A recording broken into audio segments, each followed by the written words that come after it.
ඉතින් ඕස්ට්‍රේලියාවට එන වීසා ගැන කියද්දි ඕස්ට්‍රේලියාවේ හොරුන්ගෙන් බේරෙන්නේ කොහොමද? ඕස්ට්‍රේලියාවේ හොඳ ඒජන්ට්ලා කවුද? නරක ඒජන්ට්ලා කවුද? හොරු බොරුකාරයෝ ස්කෑම් ගැන ඔක්කොම කියද්දි අනිත් පැත්තෙන් කියන්න ඕනේ ඕස්ට්‍රේලියාවට එන්න හදන ඔයා ලොකු චැලෙන්ජ් එකකට තමයි එන්නේ. මොකද ලංකාවේ ජීවත් වෙනවා වගේ මිඩල් ඊස්ට් වල ජීවත් වෙනවා වගේ නෙමෙයි ඕස්ට්‍රේලියාවට ආවට පස්සේ ඔයාට ලොකු අභියෝගයක් තියෙනවා, ලොකු සහයෝගයක් ඔයා දෙන්න ඕනේ වත් එක ජීවත් වෙන අයට. ඒ කියන්නේ ඔයාගේ බිරිඳට ළමයිට.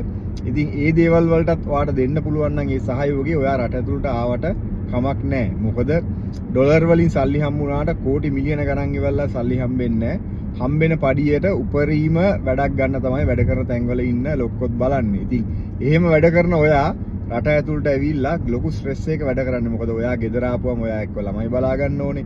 වයිෆ් එකට යනවා. ඉතින් ඔයාලා දෙන්නට අර තියෙන වෙලාවත් අඩු වෙනවා. ඉතින් බොහොම වාසනාවන්ත පිරිසකට තමයි ළමයි පොඩ්ඩක් ලොකුයි නම් ඉවල්ලා දෙන්නට මේකම වෙලාවෙ වැට්ට ගිහලා ළමයි ඉස්කෝලේ ගිහලා ගෙදර ආවට පස්සේ දෙන්නට ෆැමිලි එකක් එක්ක ළමයි එක්ක කාලය ගත කරන්න වෙලාවක් හම්බෙන්නේ. ඉතින් එහෙම නැති වුණාම ඔයාට පොඩි ස්ට්‍රෙස් ගතියක් එනවා. ඉතින් ඒකින්ද ඔයා ඔය අභියෝග ඔය ඔක්කොම බාර ගන්නත් කැමති වෙලා තමයි ඕස්ට්‍රේලියාව වගේ රටකට එන්න ඕනේ. මොකද නැතුව ඒවල්ලා ඔයගොල්ලෝ නිකන් වීඩියෝ වලින් බලන ජීවිතයක් හිතාගෙන මෙහෙට ආවොත් ඒවල්ලා ඔයාට ඔය අභියෝගෙත් එක්ක ඒවල්ලා ඔයාට ගොඩාක් ප්‍රශ්න වලට මුහුණ දෙන්න වෙනවා. ඉතින් ඒකින්ද ඒවල්ලා පරිස්සමෙන් ඕවත් ඔළුවේ තියාගෙන ඕස්ට්‍රේලියාවට එන්න ඇප්ලයි කරද්දී ඇප්ලයි කරන්න.